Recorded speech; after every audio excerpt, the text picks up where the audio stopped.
Aujourd'hui, on clique sur un documentaire Becoming, révéler le talent, et on va recevoir Sama Karaki qui a écrit un livre qui s'appelle Le talent est une fiction, et on va savoir si la réussite s'acquiert grâce au talent ou au travail. Juste après, le recommandé du soir.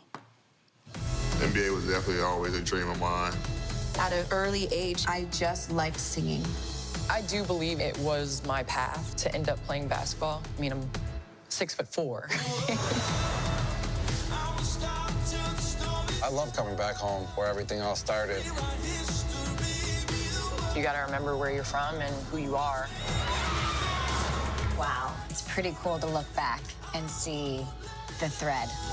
I knew that along the way I was gonna fail constantly. I struggled with feeling different. I was 11 years old. They didn't know if I could ever walk again.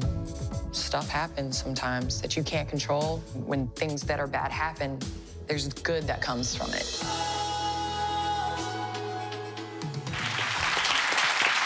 Bonsoir Sama Karaki, vous êtes docteur en neurosciences, généticienne et auteur du livre Le talent est une fiction aux éditions J.C. Lattès.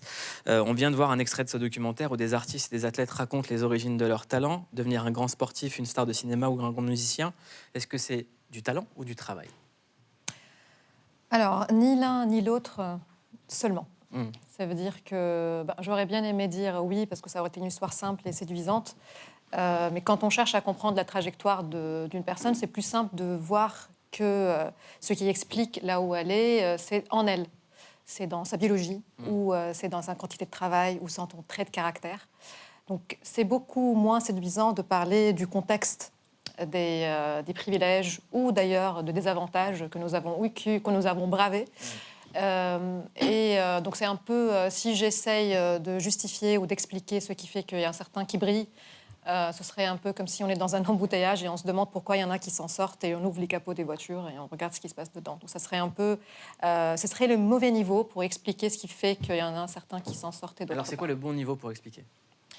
Alors, il n'y a pas une forme de réductionnisme, c'est-à-dire je ne vais pas réduire l'explication d'une trajectoire très complexe à un niveau, ni biologique, ni social. D'ailleurs, le débat n'est pas de les opposer parce que le social façonne notre biologie, mon cerveau est façonné par tout ce que je vis, donc même la capacité au travail.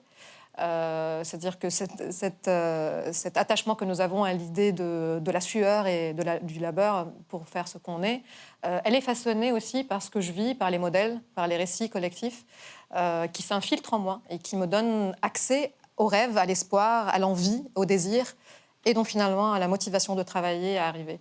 Donc il n'y a pas une opposition, il y a une interaction très complexe, mais peut-être qu'on a exagéré la part de la disposition individuelle par rapport aux freins, aux barrières.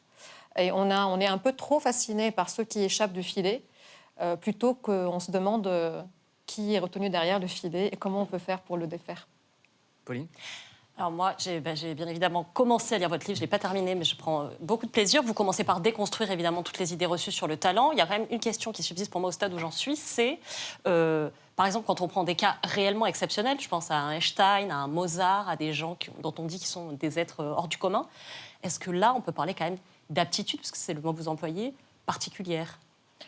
Il n'y a aucune raison de nier la possibilité qu'il y ait une prédisposition génétique. Après, ce qui est une prédisposition, elle prédit une compétence et elle ne la détermine pas. Et en fait, comparé à gènes de mycoviscidose, nos capacités intellectuelles et cognitives sont très complexes pour qu'elles puissent être prédites par un petit brin d'ADN. En fait, nos compétences, le talent, il n'est pas étiqueté, rangé comme ça quelque part dans le génome. Il y a une théorie dont vous parlez, dont on parle beaucoup chez Click, qui est une théorie, qui est une notion japonaise, qui est la théorie des 10 000 heures. Ces fameuses 10 000 heures de pratique. Est-ce que vous pouvez nous expliquer ces 10 000 heures ?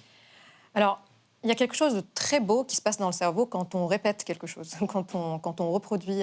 D'ailleurs, même quand je parle d'une personne plein de fois, je finis par m'imprégner de l'image de cette personne.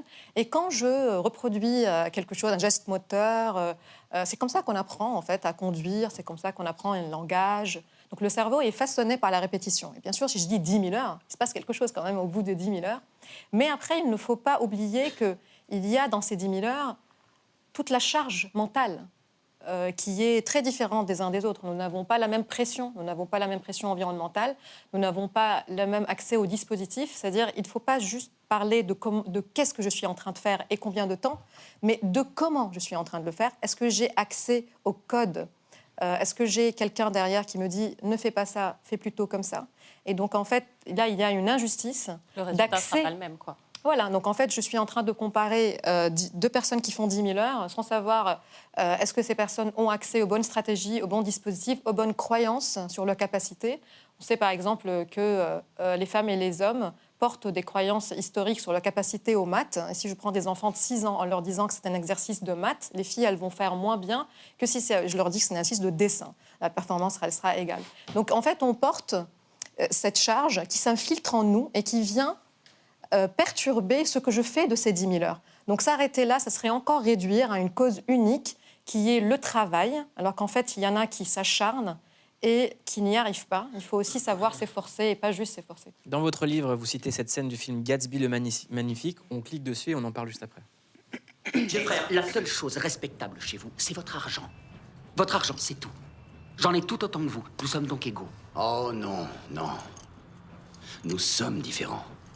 Moi, elle et lui, et Daisy, nous sommes tous différents de vous. C'est que nous sommes nés différents. C'est dans nos veines. Et vous pourrez dire ce que vous voudrez, faire ou voler, rêver ce que vous voudrez. Ça n'y changera jamais rien. Qu'est-ce qu'elle dit, cette scène ? Elle dit ce qu'on pense avoir déconstruit dans la méritocratie, que dans l'Ancien Régime, ce qui faisait qu'on y arrive, c'était par les privilèges de dignité, de naissance, de statut. Et on pense avoir démantelé cela, c'est-à-dire par le travail, par le talent, on peut mériter et donc réussir. Et là, il dit à Jay Gatsby que quoi que tu arrives, tu n'as pas ça dans les sangs. Donc en fait, il lui rappelle que l'accès, l'appartenance. Donc c'est un peu comme la même chose quand on dit aux femmes que de toute façon, il n'y a rien qui nous retient d'accéder au poste de pouvoir ou à poste de technologie, d'ingénierie. Mais derrière, vous n'êtes pas légitime. Il y a quand même un système. Quand on regarde les derniers chiffres du Haut Conseil d'égalité, on voit quand même que les stéréotypes persistent et s'infiltrent aussi dans notre envie d'appartenir. Et donc là, Gatsby, Chantal Jacquet, la philosophe Chantal Jacquet, elle dit que qu'est-ce que c'est l'excellence si ce n'est que le nom glorieux de l'exclusion. Et là, on voit l'exclusion, la vanité de ceux, on peut généraliser ça à tous ceux qui réussissent dans la société, qui finissent par avoir cette autosuffisance de croire qu'ils ont bravé les circonstances tout en étant aveugles à tout ce qui a permis de braver ces circonstances et donc d'être dans une vanité qui sépare les gens. En ce moment, les réseaux sociaux sont pollués et nous, on nous vole beaucoup de contenu de gens qui disent « Moi, j'ai réussi parce que j'ai cru en mes rêves, motivation, billionnaire, pour moi, la réussite, c'est ça ». Qu'est-ce que ça dit de l'état dans lequel est notre société pour que ce soit toujours justement des gens qui se disent exceptionnels ? C'est une dérive de développement personnel, un peu à la New Age, qui fait qu'on est centré sur nos récits individuels, comme si nos récits naissent du vide. Comme si si je sens de l'éco-anxiété, il faut que j'aille voir une thérapeute pour que je sois anesthésiée de cette éco-anxiété, plutôt qu'on questionne est-ce qu'en fait, c'est pas légitime d'être en colère ou de nous organiser pour faire bouger les freins et les barrières. Et donc, je ne dirais pas qu'il y a un complot derrière, mais je dirais quand même que c'est encore une façon très simple de placer les problèmes là où ils ne sont pas, en fait, et de les placer du coup en nous-mêmes. Et donc, je dirais même pas que c'est du narcissisme, c'est quelque chose que je pourrais dire ailleurs, mais là, je dirais plutôt que c'est placer le focus sur les individus plutôt que sur les systèmes pour nous donner l'impression que nous n'avons pas d'agentivité, que nous ne pouvons pas agir sur le monde, plutôt alors qu'en fait, il y en a. À chaque fois qu'on s'est organisé collectivement, on a fait bouger les lignes. Ça veut dire quoi, en fait, qu'on nous vend un modèle où, en prenant l'ultralibéralisme, on sera des gens exceptionnels ?